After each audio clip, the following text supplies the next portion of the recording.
Hello friends, இன்றைக்கி நம்மளுடைய ஆலய தரிசனம் தென் திருப்பதி என்று அழைக்கப்படும் ஒப்பிலியப்பன் திருக்கோவில்.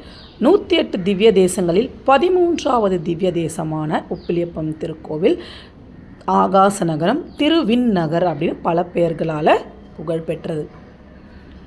பக்தர்கள் நினைத்ததை நினைத்தவாறே நடத்தி வைப்பவர்தான் ஒப்பிலியப்பன் பெருமாள். மார்க்கண்டேய முனிவர் தவத்தின் பயனால பெருமாளும் பூமாதேவியும் இங்கு வந்து அவதரித்து நிவாசம் செய்வதால் இதுக்கு மார்க்கண்டேய க்ஷேத்திரம் அப்படிங்கிற ஒரு பெயரும் இப்புண்ணியத்தலத்திற்கு இருக்குது. பூமாதேவி வந்து இங்கு அவதரித்ததால் இந்த இடத்துக்கு துளசிவனம் அப்படிங்கிற பெயராலும் இது வழங்கப்பட்டு வருகிறது. கோவிலுடைய சிறப்பே என்ன அப்படின்னு பார்த்தீங்கன்னா, நம்மாழ்வார், திருவங்கை ஆழ்வார், பொய்கை ஆழ்வார், பேயாழ்வார் இவர்களால் மங்கள சாசனம் செய்யப்பட்ட ஒரு புனித தலமாக இது கருதப்படுது. பெருமாள் கிழக்கு நோக்கி நின்ற கோலத்திலும் நாச்சியார் வடக்கு நோக்கி அமர்ந்த கோலத்திலும் நமக்கு காட்சியளிப்பார்கள். மார்க்கண்டேயர் தெற்கு நோக்கி அமர்ந்து கன்னிகாதானம் செய்து வைக்கிறபடி இக்கோவில் உள்ள நம்ம சிலைகளை பார்த்து தரிசிக்கலாம். இத்தலத்தில் பெருமாள் நம்மாழ்வாருக்கு 5 வடிவங்களில் வந்து காட்சியளித்ததாக சொல்லப்படுது. கோவிலுடைய முக்கிய விசேஷமான ஒரு விஷயம் அப்படி என்னன்னு பார்த்தீங்கன்னா, உப்பு இல்லாமலே பெருமாளுக்கு சகல நைவேத்தியங்களும் செய்யப்பட்டு வருகிறது. உப்பையோ இல்லை உப்பு கலந்த எந்த பண்டங்களையோ கருடன் சன்னதிக்கு அந்த பக்கமாக யாரும் வந்து எடுத்து செல்லக்கூடாது அப்படிங்கிறது இந்த கோயிலோட நியதி. இருக்கிற பெருமாளுக்கு உப்பை விளக்கிய பெருமாள் அப்படிங்கிற சிறப்பு பெயரும் உண்டு. இந்த கோவிலில் தனியாக தாயாருக்குன்னு சன்னதி கிடையாது. பெருமாளுக்கு பக்கத்திலே பூமி நாச்சியார் மட்டுமே இருக்காங்க. பூமி நாச்சியாரை பிரிந்து பெருமாள் மட்டும் தனியாக ஆஸ்தானத்தை விட்டு எழுந்தருளும் வழக்கமும் இந்த கோவிலில் கிடையாது. ஒரு காலத்தில் மிருகண்ட முனிவரின் மகனான மார்க்கண்டேயர் துளசிவனத்தில் வசித்து வந்தார்.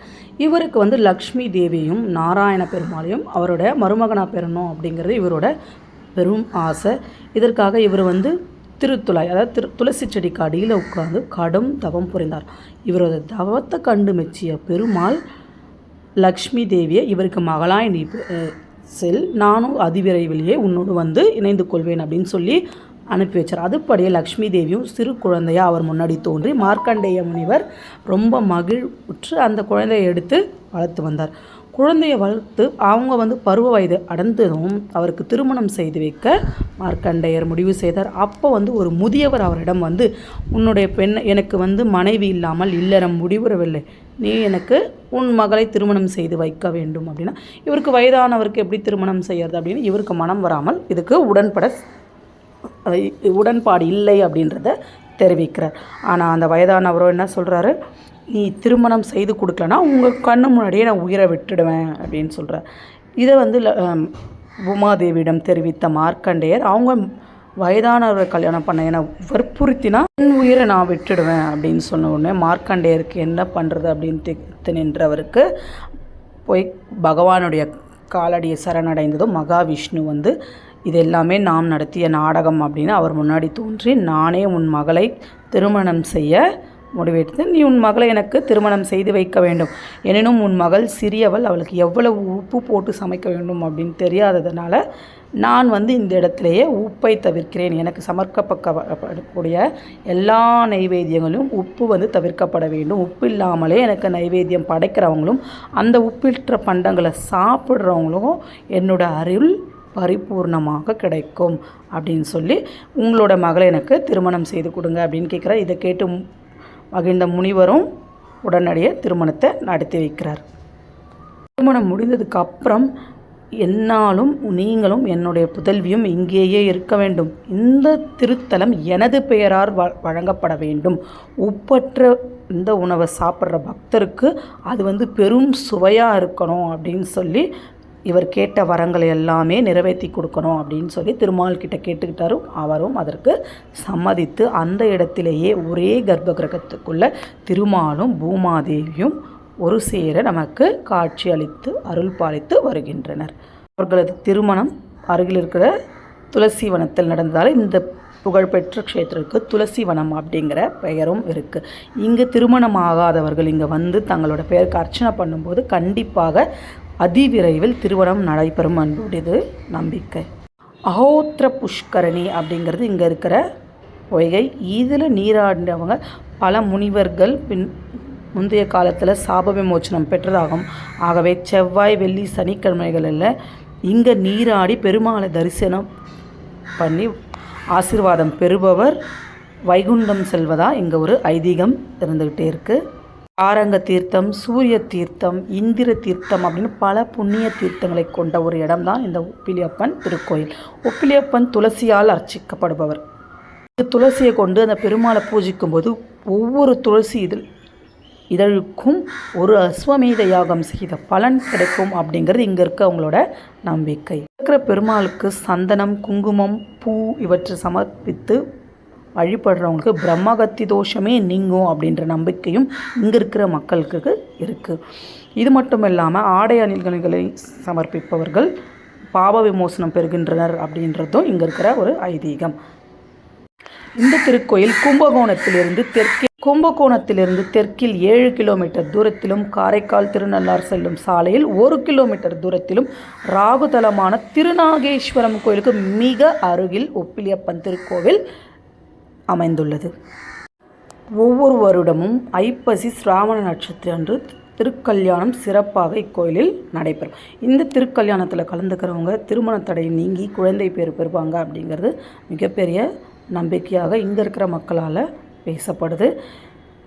திருப்பதி பெருமாளுக்கு இந்த உப்பிலியப்பன் பெருமாள் அண்ணனாக கருதப்படுறாரு.